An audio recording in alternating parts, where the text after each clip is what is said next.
मनुष्य की सुंदरता की पहचान उसके रूप, चलन व बात करने के तरीके से नहीं बल्कि उसके स्नेह, परवाह और योगदान से होती है।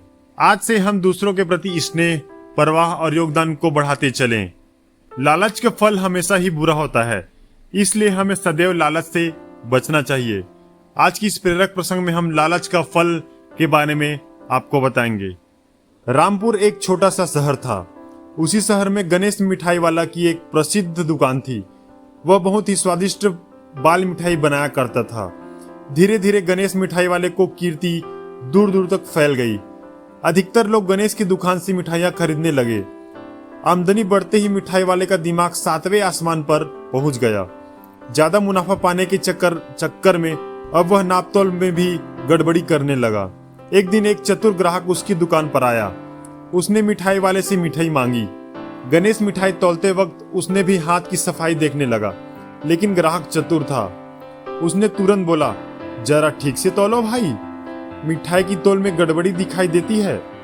गणेश बोला, सेठ जी चिंता की बात क्या है, अगर तौल में थोड़ा गड़बड़ भी हो तो कोई बात नहीं, आपको थोड़ा वजन कम उठाना पड़ेगा, जिससे आपको तकलीफ भी कम होगी।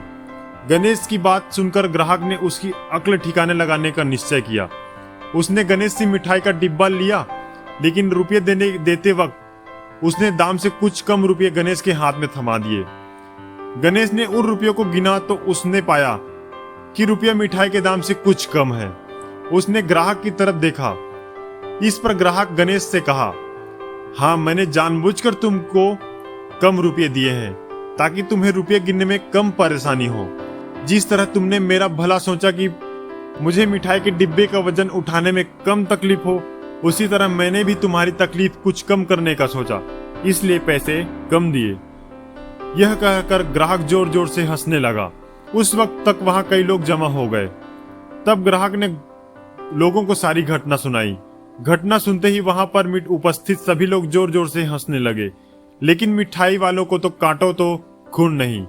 उसे अपने ही चालाकी भारी पड़ गई, लेकिन ग्राहक वहां से मुस्कुराता हुआ चला गया। उसके बाद कभी भी गणेश ने मिठाई की तौल में गड़बड़ न करने का फैसला किया।